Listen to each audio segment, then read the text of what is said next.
Today's Bible reading is Exodus chapters 4, 5, 6, and Matthew chapter 16. Exodus chapter 4. Moses answered, "What if they do not believe me or listen to me and say, 'The Lord did not appear to you'?" Then the Lord said to him, "What is that in your hand?" "A staff," he replied. The Lord said, "Throw it on the ground." Moses threw it on the ground, and it became a snake, and he ran from it. Then the Lord said to him, "Reach out your hand and take it by the tail." So Moses reached out and took hold of the snake, and it turned back into a staff in his hand. "This," said the Lord, "is so that they may believe that the Lord, the God of their fathers, the God of Abraham, the God of Isaac, and the God of Jacob, has appeared to you." Then the Lord said, "Put your hand inside your cloak." So Moses put his hand into his cloak, and when he took it out, the skin was leprous. It had become as white as snow. "Now put it back into your cloak," he said. So Moses put his hand back into his cloak, and when he took it out, it was restored like the rest of his flesh. Then the Lord said, "If they do not believe you or pay attention to the first sign, they may believe the second. But if they do not believe these two signs or listen to you, take some water from the Nile and pour it on the dry ground. The water you take from the river will become blood on the ground." Moses said to the Lord, "Pardon your servant, Lord. I have never been eloquent, neither in the past nor since you have spoken to your servant. I am slow of speech and tongue." The Lord said to him, "Who gave human beings their mouths? Who makes them deaf or mute? Who gives them sight or makes them blind? Is it not I, the Lord? Now go, I will help you speak and will teach you what to say." But Moses said, "Pardon your servant, Lord. Please send someone else." Then the Lord's anger burned against Moses, and he said, "What about your brother Aaron the Levite? I know he can speak well. He is already on his way to meet you, and he will be glad to see you. You shall speak to him and put words in his mouth.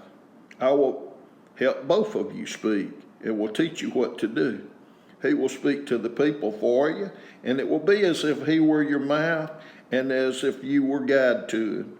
But take this staff in your hand so you can perform the signs with it." Then Moses went back to Jethro, his father-in-law, and said to him, "Let me return to my own people in Egypt to see if any of them are still alive." Jethro said, "Go, and I wish you well." Now the Lord had said to Moses in Midian, "Go back to Egypt, for all those who wanted to kill you are dead." So Moses took his wife and sons, put them on a donkey, and started back to Egypt. And he took the staff of God in his hand. The Lord said to Moses, "When you return to Egypt, see that you perform before Pharaoh all the wonders I have given you the power to do. But I will harden his heart so that he will not let the people go. Then say to Pharaoh, 'This is what the Lord says. Israel is my firstborn son, and I told you, let my son go so he may worship me. But you refused to let him go, so I will kill your firstborn son.'" At Elijah's place on the way, the Lord met Moses and was about to kill him. But Zipporah took a flint knife, cut off her son's foreskin, and touched Moses' feet with it. "Surely you are a bridegroom of blood to me," she said. So the Lord let him alone. At that time she said, "Bridegroom of blood," referring to circumcision. The Lord said to Aaron, "Go into the wilderness to meet Moses." So he met Moses at the mountain of God and kissed him. Then Moses told Aaron everything the Lord had sent him to say, and also about all the signs he had commanded him to perform. Moses and Aaron brought together all the elders of the Israelites, and Aaron told them everything the Lord had said to Moses. He also performed the signs before the people, and they believed. And when they heard that the Lord was concerned about them and had seen their misery, they bowed down and worshiped. Exodus chapter 5. Afterward, Moses and Aaron went to Pharaoh and said, "This is what the Lord, the God of Israel, says. Let my people go, so that they may hold a festival to me in the wilderness." Pharaoh said, "Who is the Lord, that I should obey him and let Israel go? I do not know the Lord, and I will not let Israel go." Then they said, "The God of the Hebrews has met with us. Now let us take a 3-day journey into the wilderness to offer sacrifices to the Lord our God, or he may strike us with plagues or with the sword." But the king of Egypt said, "Moses and Aaron, why are you taking the people away from their labor? Get back to your work." Then Pharaoh said, "Look, the people of the land are now numerous, and you are stopping them from working." The same day, Pharaoh gave this order to the slave drivers and overseers in charge of the people: "You're no longer to supply the people with straw for making bricks. Let them go and gather their own straw, but require them to make the same number of bricks as before. Don't reduce the quota. They are lazy. That is why they are crying out, 'Let us go and sacrifice to our God.' Make the work harder for the people so that they keep working and pay no attention to lies." Then the slave drivers and the overseers went out and said to the people, "This is what Pharaoh says: I will not give you any more straw. Go and get your own straw wherever you can find it, but your work will not be reduced at all." So the people scattered all over Egypt to find stubble to use for straw. The slave drivers kept pressing them, saying, "Complete the work required of you for each day, just as when you had straw." And Pharaoh's slave drivers beat the Israelite overseers they had appointed, demanding, "Why haven't you met your quota of bricks yesterday or today as before?" Then the Israelite overseers went and appealed to Pharaoh. "Why have you treated your servants this way? Your servants are given no straw, yet we are told, 'Make bricks.' Your servants are being beaten, but the fault is with your own people." Pharaoh said, "Lazy, that's what you are, lazy. That is why you keep saying, 'Let us go and sacrifice to the Lord.' Now get to work. You will not be given any straw, yet you must produce your full quota of bricks." The Israelite overseers realized they were in trouble when they were told, "You are not to reduce the number of bricks required of you for each day." When they left Pharaoh, they found Moses and Aaron wait to meet them. And they said, "May the Lord look on you and judge you.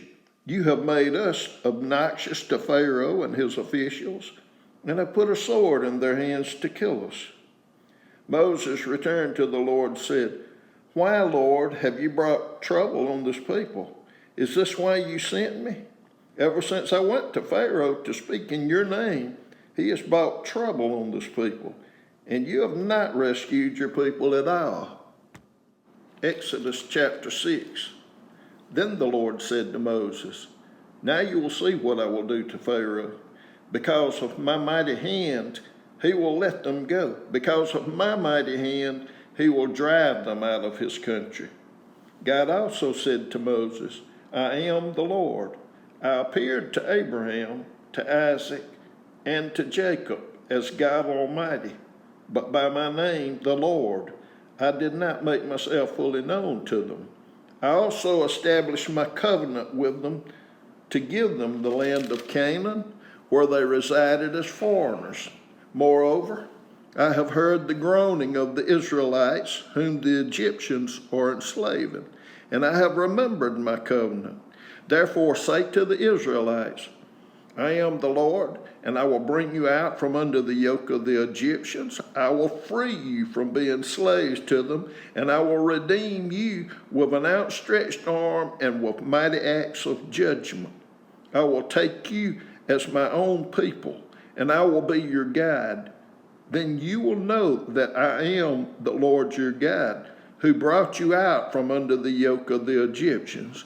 And I will bring you to the land I swore with uplifted hand to give to Abraham, to Isaac, and to Jacob. I will give it to you as a possession. I am the Lord.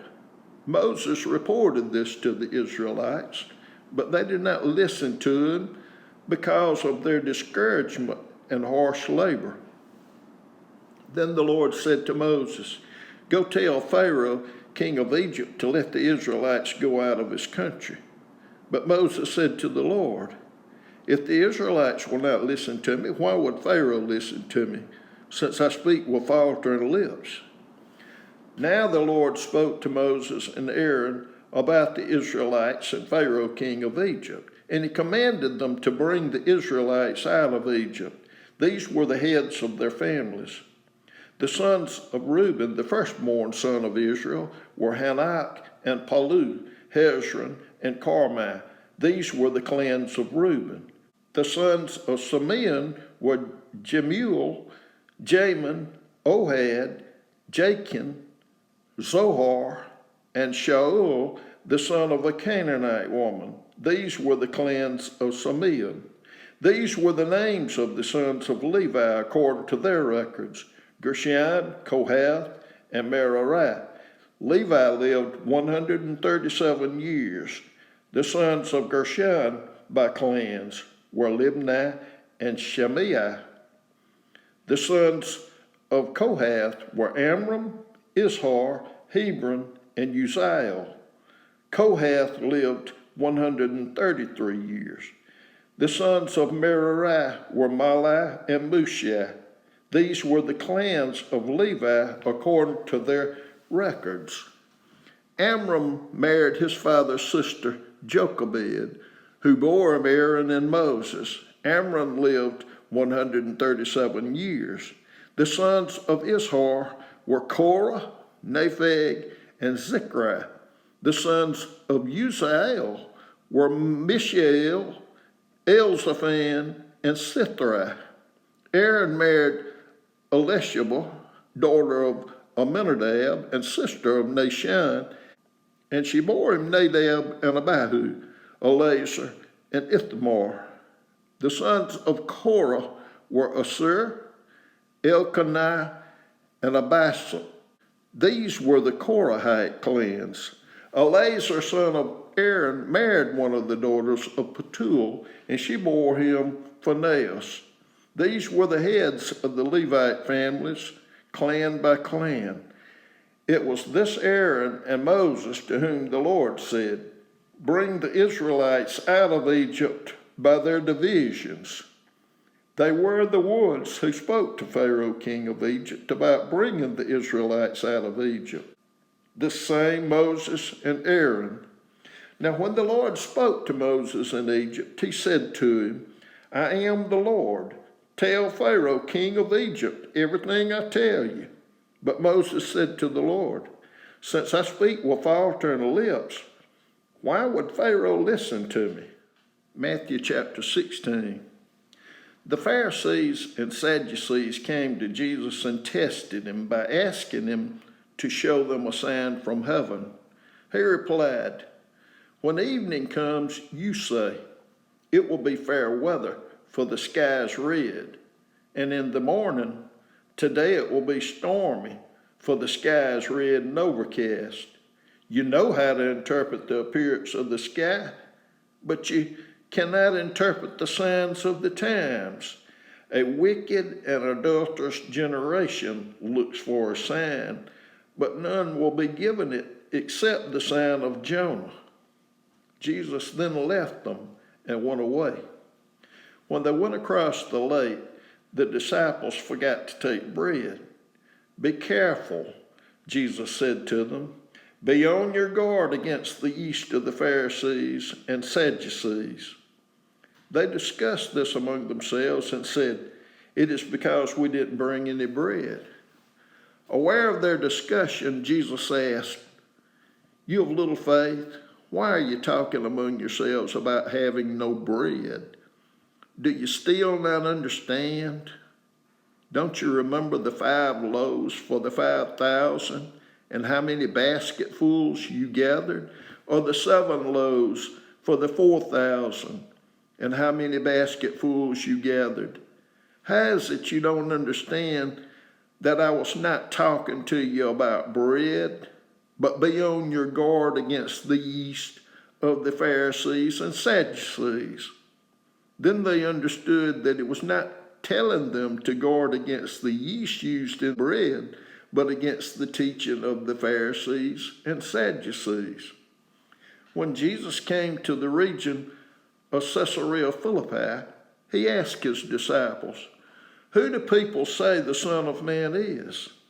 They replied, "Some say John the Baptist, others say Elijah, and still others Jeremiah or one of the prophets.